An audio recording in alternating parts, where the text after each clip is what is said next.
Some tables are reserved for the wealthy. The rarest ones are reserved for memories that refuse to die. I never imagined that walking into Belamonte, the most exclusive restaurant in Manhattan, would become the night that restored my faith in kindness. My name is Margaret Collins. I was 72 years old that autumn evening, and the only thing more precious than the pearl necklace around my neck was the worn gold wedding band that still rested on my finger, even though my husband had been gone for 3 years. Every October 23rd, without fail, Harold and I celebrated our anniversary at whatever restaurant we could afford. In our younger years, it had been roadside diners with cracked vinyl booths. Later, it became neighborhood steakhouses after his construction business finally found success. And on our 50th anniversary, just months before cancer quietly stole him away, he surprised me with dinner at Belamonte.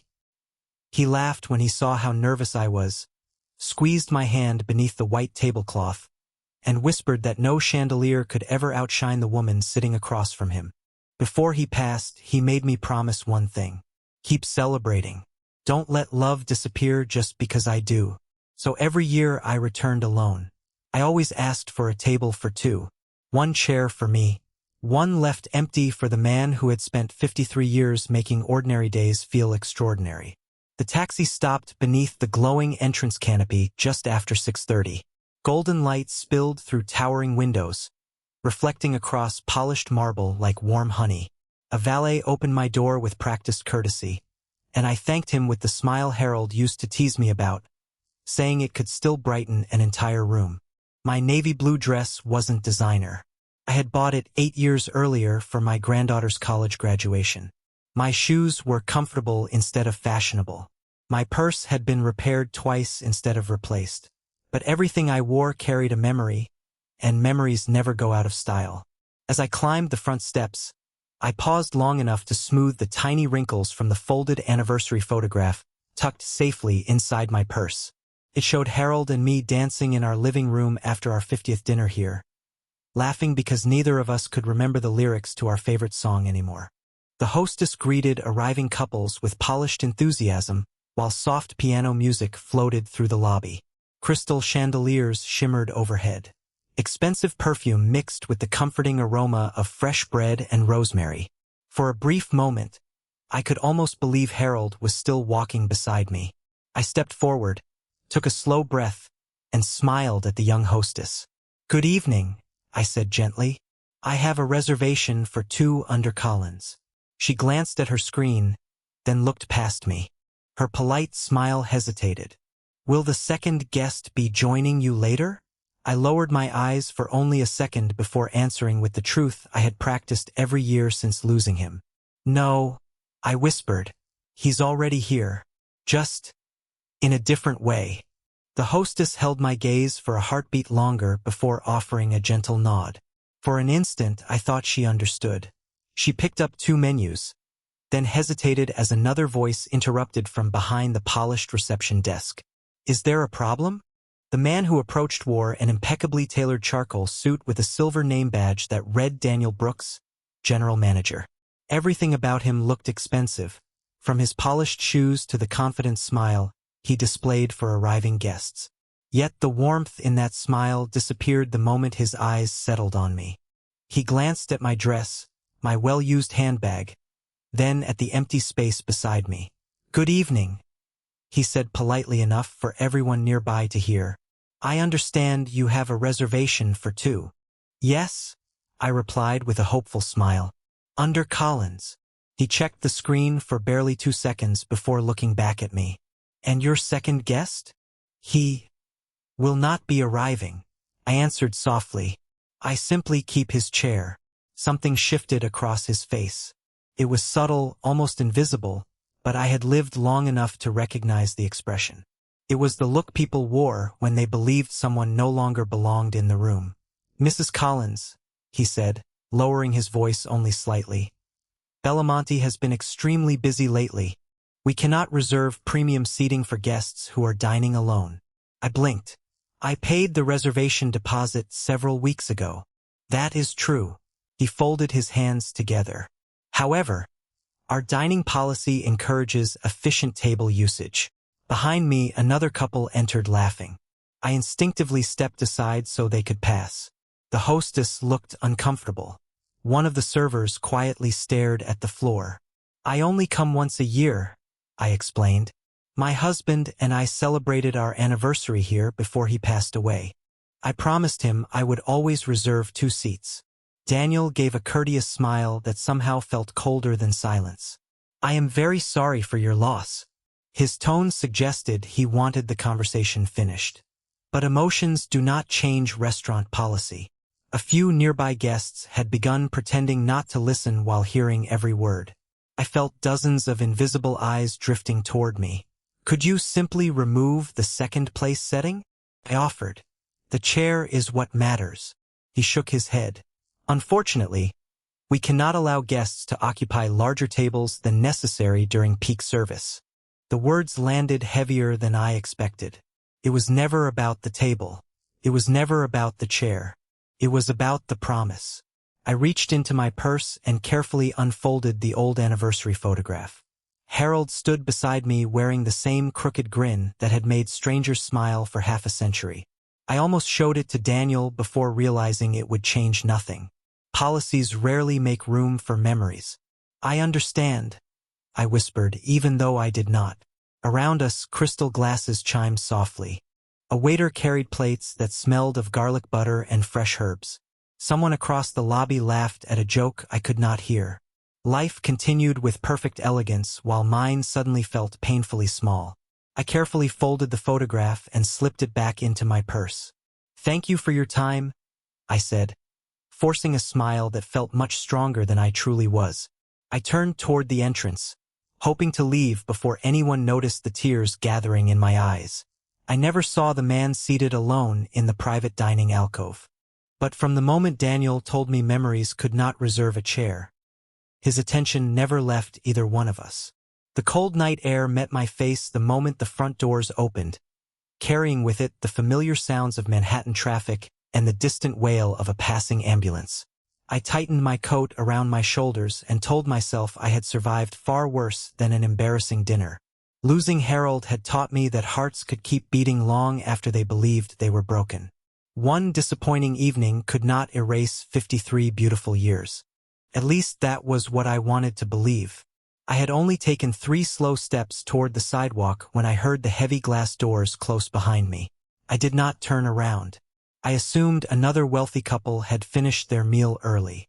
A black town car rested quietly across the street with its headlights dimmed. 2 men in dark suits stood nearby, speaking softly into small earpieces.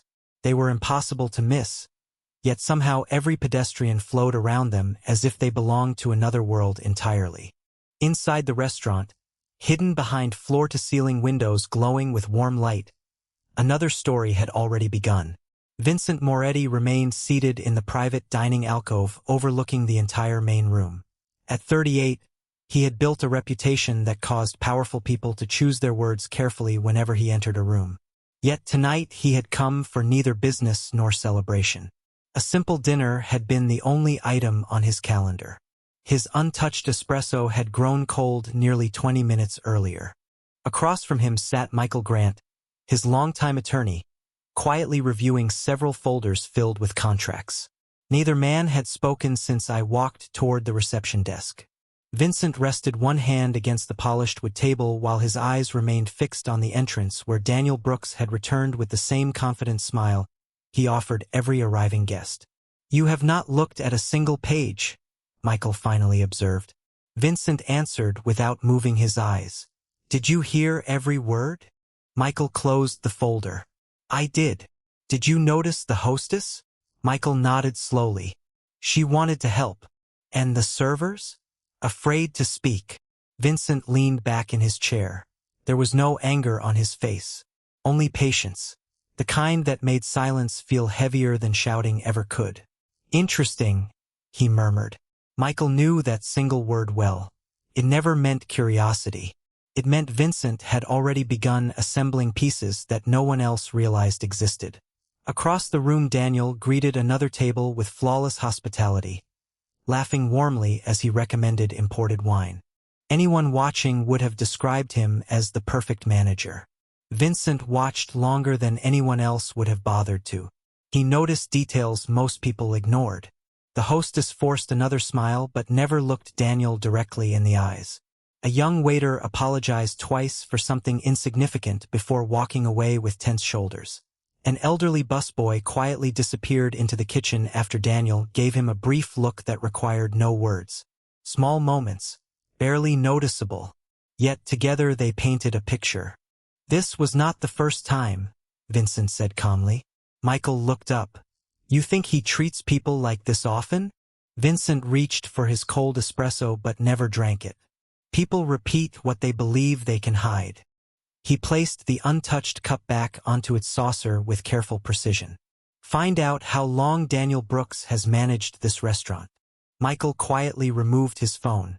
"Tonight." Vincent finally looked away from the entrance for the first time since I had left. His pale gray eyes settled on the empty chair across from him before returning to the lobby. "No," he answered softly. "Right now. And tell security that no employee leaves this building until I say otherwise." If that woman walked away carrying that much dignity after being treated with so little respect, then I intend to learn exactly what everyone else has been pretending not to see. I stood beneath the glowing marquee for several seconds before deciding that the subway sounded lonelier than a taxi tonight. Harold had always joked that New York could make a person feel invisible even while surrounded by millions. I finally understood exactly what he meant. I started walking with slow, careful steps, the autumn breeze carrying the scent of roasted chestnuts from a street vendor farther down the block. My purse rested lightly against my shoulder, but it suddenly felt much heavier than when I had arrived. Inside was the anniversary photograph, the reservation confirmation I would never use, and the tiny velvet box that still held Harold's cufflinks. Every year I brought them with me. Every year I placed the box beside his empty plate for just a few minutes before slipping it back into my purse. It had become my quiet conversation with a man the world insisted was gone. Behind me, Belamonte continued glowing like nothing had happened. Luxury had a remarkable ability to hide uncomfortable moments beneath polished marble and soft music. I told myself not to look back. If I looked back, I might remember the disappointment instead of the promise that had brought me there. So I kept walking. Inside the restaurant, however, nothing was moving quite as smoothly anymore. Michael returned to Vincent's table less than 4 minutes after making his first call. He did not sit immediately. Instead, he leaned closer and spoke quietly enough that only Vincent could hear. "The staff has been instructed to remain inside after service. Security has already locked the employee exits." Vincent gave a slight nod. "What else?" Michael glanced toward Daniel, who was enthusiastically greeting another group of guests, as though the previous encounter had never occurred. "I spoke with someone at corporate. Daniel has managed this location for almost 6 years. Profits have increased every quarter." Vincent remained expressionless. "Profits rarely tell the whole story," Michael continued. "There have also been several customer complaints over the past 3 years involving older guests. Most were marked as resolved within 24 hours. Vincent slowly raised his eyes. "Resolved? That is the interesting part. None of the original complaint records remain in the system." For the first time that evening, Vincent's fingers stopped moving against the edge of his espresso cup. "Deleted? According to corporate records, yes." Silence settled between them. The piano continued playing near the dining room. Waiters carried expensive plates beneath sparkling chandeliers. Conversations floated through the air as if nothing beneath the surface had begun to crack. Vincent watched Daniel laugh with another wealthy couple before quietly asking one final question. "Who has administrator access to customer records?" Michael did not even need to check his notes. "Only one employee on site." Vincent already knew the answer before it came. "Daniel Brooks." Michael nodded. "There is something else." Vincent looked at him. "The hostess who greeted Mrs. Collins has only worked here for 3 weeks. She submitted an internal report yesterday describing inappropriate treatment toward elderly guests. The report disappeared less than 2 hours after it was filed." Vincent looked across the dining room again. Daniel smiled easily, shook hands confidently, and poured wine as though kindness came naturally to him. Yet Vincent had spent most of his life learning that appearances were often the least trustworthy evidence in any room. He slowly stood, buttoned his suit jacket, and adjusted his cuff with calm precision. Nearby conversations softened as several diners instinctively noticed him. His presence alone changed the atmosphere without a single raised voice. Michael watched him carefully. "What are you thinking?" Vincent looked toward the entrance where I had disappeared only minutes earlier. Mrs. Collins believed tonight was about losing a table. His voice remained perfectly steady. She was wrong. He took one measured step forward. Tonight is about discovering how many people have been quietly robbed of their dignity while everyone else enjoyed dessert. And I intend to uncover every single one of them. I had almost reached the corner when I stopped beside a small flower stand that was closing for the evening. White lilies, red roses, and pale chrysanthemums rested beneath warm yellow lights. Harold always bought flowers for other people instead of waiting to receive them himself. I smiled at the memory and quietly purchased a single white rose with the last cash in my wallet. It was never about the price. It was about keeping a promise alive. As I walked toward the subway entrance, I whispered into the cool evening air, "Happy anniversary, my love." I never noticed the black sedan rolling slowly through traffic half a block behind me before disappearing around the corner. Back at Belamonte, Vincent Moretti stood near the center of the dining room with the calm confidence of a man who never needed to raise his voice to command attention. Daniel noticed him immediately and hurried over wearing the same polished smile he reserved for important clients. "Mr. Moretti," Daniel said warmly, "I hope everything has been satisfactory this evening." Vincent looked around the restaurant before answering. Crystal glasses sparkled beneath the chandeliers. Soft piano music continued drifting through the room. Guests laughed over expensive wine, completely unaware that the atmosphere had already changed. "How many reservations remain tonight?" Vincent asked. Daniel glanced toward the hostess stand. "Approximately 23 tables, sir." Vincent nodded once. "Cancel them." Daniel blinked, uncertain that he had heard correctly. "I am sorry? No additional guests." Vincent's voice remained perfectly even. "Finish serving everyone already seated. After that, close the restaurant." Daniel forced a nervous laugh. "Mr. Moretti, I appreciate your business, but that decision belongs to ownership."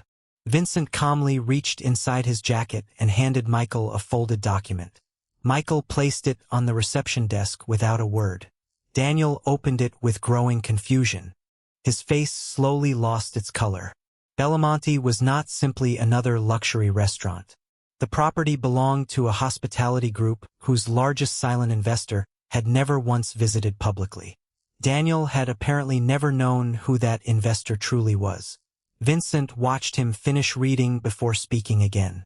"Ownership has already approved my request." Daniel swallowed carefully. "May I ask why?" Vincent looked directly into his eyes for the first time that evening. "Because tonight, I am no longer interested in dinner." The words were quiet, but every nearby employee instinctively stopped moving. Even the pianist hesitated before continuing the melody. Vincent turned toward Michael. "Notify accounting that every guest currently dining will receive their meal at no charge." Several diners looked up in pleasant surprise, assuming it was simply an extraordinary gesture of generosity. None of them realized they were witnessing the beginning of something far more significant. Daniel attempted another smile, though it no longer reached his eyes. "That is incredibly generous, sir." Vincent ignored the compliment. "Then ask every employee to report to the main dining room immediately after the final table leaves." Daniel hesitated. "Some of them are scheduled to leave early." "Not tonight." Vincent's gaze remained steady. Every server, every host, every manager, every dishwasher, every member of the kitchen staff. I want every person who worked in this building today standing in this room before midnight. Michael quietly stepped aside to make several phone calls while uniformed security personnel began positioning themselves near each employee entrance. No one appeared frightened. They were simply following instructions with professional efficiency. Daniel noticed the movement and instinctively glanced toward the hallway leading to the administrative offices. Vincent noticed that glance as well. It lasted less than a second, but it was enough. Interesting, Vincent murmured almost to himself. Daniel quickly recovered his composure. Is something wrong? Vincent offered the faintest smile of the evening. I do not know yet. His gray eyes remained fixed on Daniel with calm certainty. But judging by the direction you just looked, I believe we are about to find out. The final guests lingered over coffee, unaware that the evening had quietly shifted from fine dining to quiet reckoning. One by one, they thanked the staff for the unexpected complimentary meals before disappearing into the Manhattan night. The grand dining room gradually emptied until only employees remained beneath the crystal chandeliers. Servers stood beside bartenders. Line cooks gathered near the open kitchen. The hostess folded her trembling hands in front of her apron. Even the elderly busboy I had seen earlier stood silently near the back wall, avoiding Daniel's eyes. The restaurant that had buzzed with laughter less than an hour before had become almost impossibly still. Vincent Moretti remained at the center of the room, while Michael Grant carried a laptop to the reception desk and connected it to the restaurant's main administrative system. Daniel tried to maintain his professional composure, but tiny cracks had begun appearing beneath the polished surface. He straightened his tie twice within a single minute. He checked his watch, although no appointment awaited him. Most revealing of all, his eyes drifted again toward the office hallway every few seconds, as though something inside those walls mattered more than the people standing before him. Vincent noticed every glance without acknowledging any of them. Please begin, he said quietly. Michael entered several passwords before pausing. The active customer complaint database is almost empty, he reported. Exactly as corporate described. Daniel forced a confident smile. We simply do not receive many complaints. No one answered him. Michael continued typing. However, deleted records are rarely gone forever. A few more keystrokes echoed softly through the silent dining room. Then another screen appeared. The hostess inhaled sharply. Michael looked at Vincent before reading aloud. Recovered complaint number 1. Elderly veteran asked to leave because he occupied a 4-person table while waiting for his daughter. Complaint marked resolved. Original surveillance footage permanently removed. Daniel immediately interrupted. That situation was misunderstood. Michael ignored him. Another file opened. Recovered complaint number 2. 78-year-old woman celebrating her birthday reported being publicly embarrassed after requesting additional time before ordering. Complaint deleted 43 minutes after submission. The young hostess slowly raised her eyes toward Daniel. Several servers exchanged uneasy glances. Vincent remained completely still.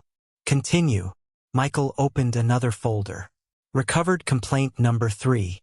Family reported that their 81-year-old father was told his appearance did not match the restaurant's atmosphere. Internal employee statement attached, then manually erased. A long silence followed. The elderly busboy quietly lowered his head. Vincent finally spoke. Who erased these files? Michael rotated the laptop toward the room.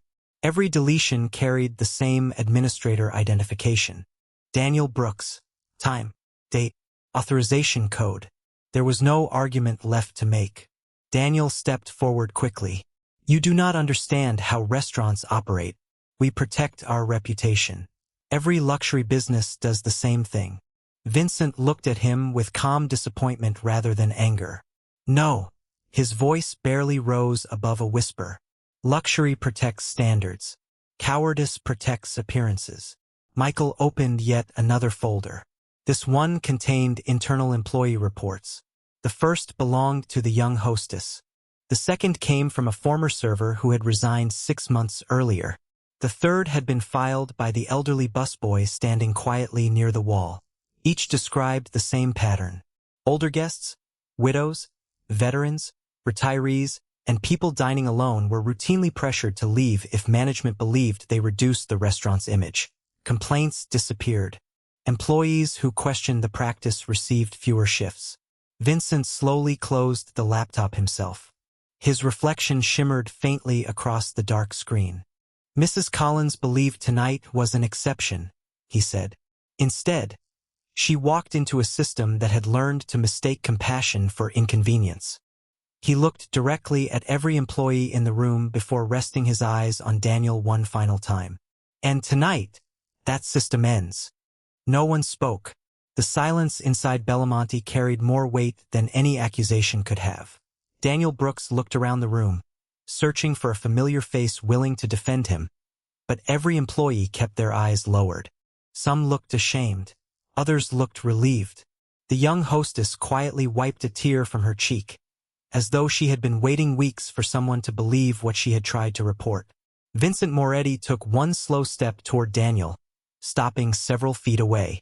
He did not invade his space. He did not threaten him. He simply stood there with the quiet confidence of a man who had already reached his conclusion. "You had a choice," Vincent said calmly. Every guest who walked through those doors trusted this restaurant with a piece of their evening. Some celebrated birthdays. Some proposed marriage. Some said goodbye to loved ones. Mrs. Collins came here to honor 53 years of devotion. You saw none of that. You saw only an empty chair. Daniel swallowed hard. Business requires difficult decisions. Vincent tilted his head slightly. No. Leadership requires difficult decisions. What you practiced was convenience. Michael stepped forward carrying a printed stack of recovered reports.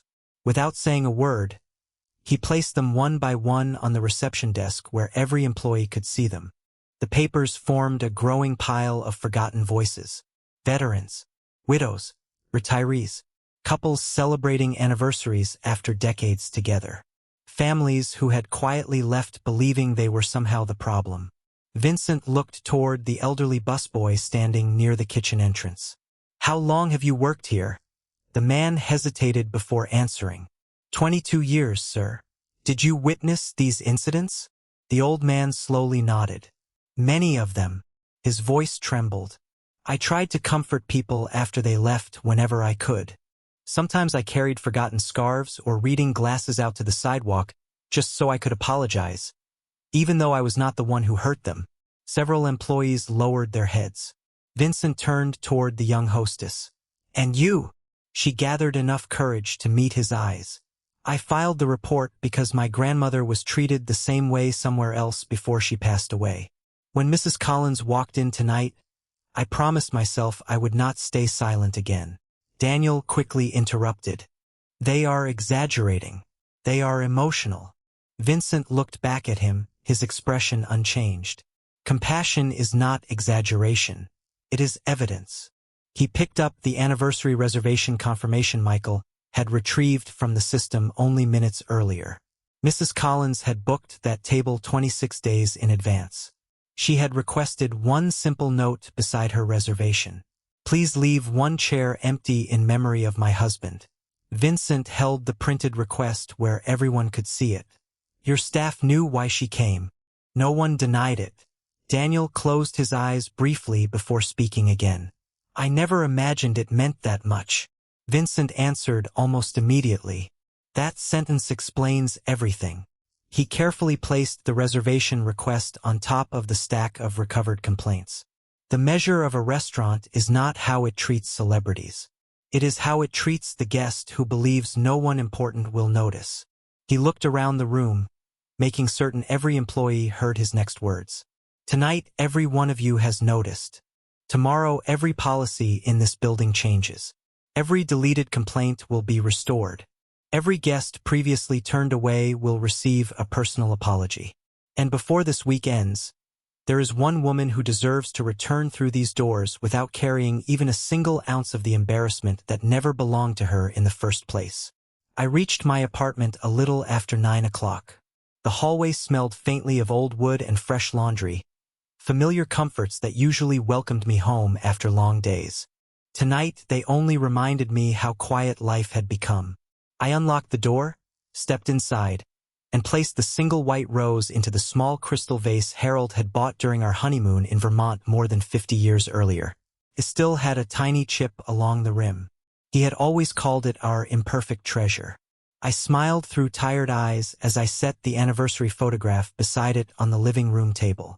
We almost made it back, I whispered softly. Maybe next year. Before I could take off my coat, someone knocked gently at my door. I frowned. Very few people visited this late. When I opened it, a neatly dressed chauffeur stood in the hallway holding a cream-colored envelope sealed with dark blue wax. Behind him waited a polished black Rolls-Royce, its headlights glowing quietly beneath the apartment building's entrance light. "Mrs. Margaret Collins?" he asked respectfully. "Yes." He offered the envelope with both hands. "A gentleman has asked me to deliver this personally." I hesitated before breaking the seal. Inside rested a handwritten note on thick ivory stationery. "Mrs. Collins, tonight a promise was broken, but not yours. If you would honor me with another chance, your table is waiting. Respectfully, Vincent Moretti." My hands trembled slightly as I read the message again. There was no demand, no pressure, only an invitation. 20 minutes later, the same chauffeur opened the rear door for me with quiet courtesy. The drive back through Manhattan felt strangely different. The city lights seemed softer now, as though disappointment had slowly given way to cautious hope. When the car stopped outside Belmonte once again, I noticed something unusual immediately. There was no crowd, no arriving guests. The entrance belonged entirely to silence. The front doors opened before I could reach them. The young hostess stepped forward first, her eyes glistening. "Mrs. Collins," she said gently, "I owe you an apology. I should have found the courage to speak sooner." Before I could answer, every employee standing inside the lobby quietly stepped aside, forming a respectful path through the restaurant. The elderly busboy placed one hand over his heart as I passed. Several servers smiled warmly. Some whispered, "Welcome back." The crystal chandeliers still sparkled overhead, but the room somehow felt warmer than it had only an hour earlier. Then I saw it. My table remained exactly where I had reserved it. 2 place settings, 2 wine glasses, 2 folded linen napkins, and across from my chair sat the same empty seat I had hoped no one would take away. Beside it rested a small velvet cushion holding my husband's favorite white rose, carefully placed where his dinner plate would have been. I stopped walking. Tears blurred everything before me. Vincent Moretti stood quietly a few feet away, giving me the time to absorb the moment without interruption. "No one touched the chair," he said softly. "It belongs exactly where you intended it to be." I looked at the empty seat, then back at him. "You remembered." Vincent gave a small nod. "Some reservations deserve to be honored long after they are made." He gently pulled out my chair, waiting until I was seated before taking the place across from Harold's empty chair rather than beside me. He did not attempt to replace the memory I carried. Instead, he chose to respect it. The pianist began playing a gentle melody somewhere across the dining room, and for the first time that evening, Belmonte felt less like the grandest restaurant in Manhattan and more like the place where love itself had been welcomed back through the front door.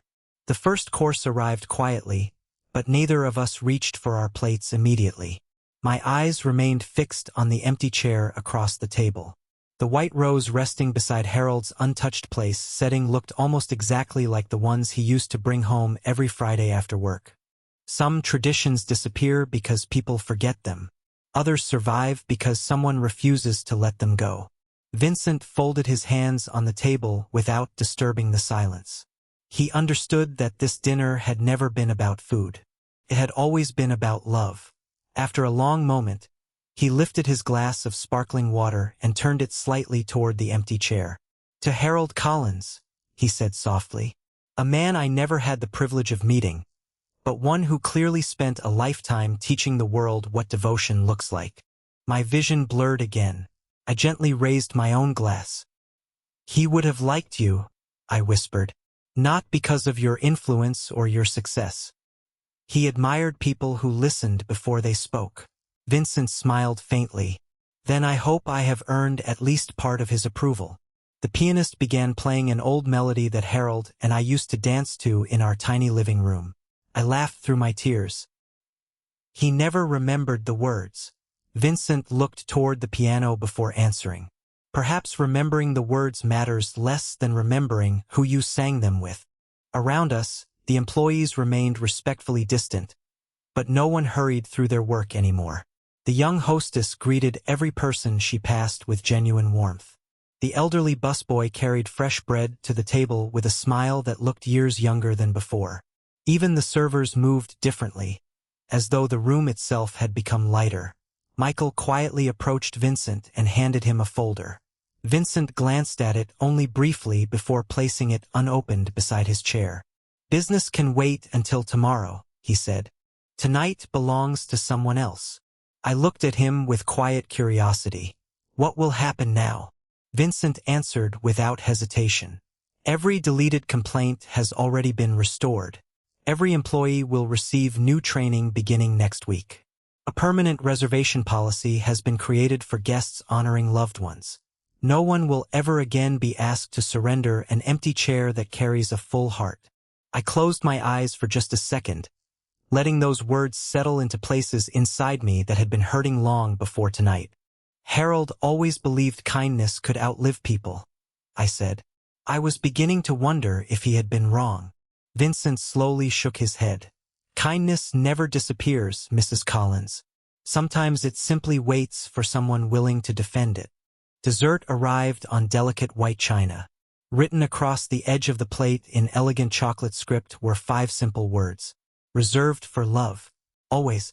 My hand covered my mouth as tears finally escaped without resistance. There were no grand speeches after that. None were needed. When dinner ended, every employee stood quietly near the entrance as I prepared to leave. No applause, no spectacle, just sincere respect. As I stepped outside, I turned back one last time. Through the tall glass windows, I could still see the empty chair exactly where it belonged. It was no longer a symbol of absence. It had become proof that real love never leaves the table. I slipped my hand over my wedding band and smiled toward the night sky. "We kept our reservation," I whispered. Behind me, Vincent remained standing in the doorway, watching only long enough to be certain I reached the waiting car safely. He could have owned the finest restaurants in the city, but that night he protected something far more valuable. He protected the dignity of a promise. And I finally understood that the richest people are not the ones who can buy every table in the room. They are the ones who always remember to leave a seat for love.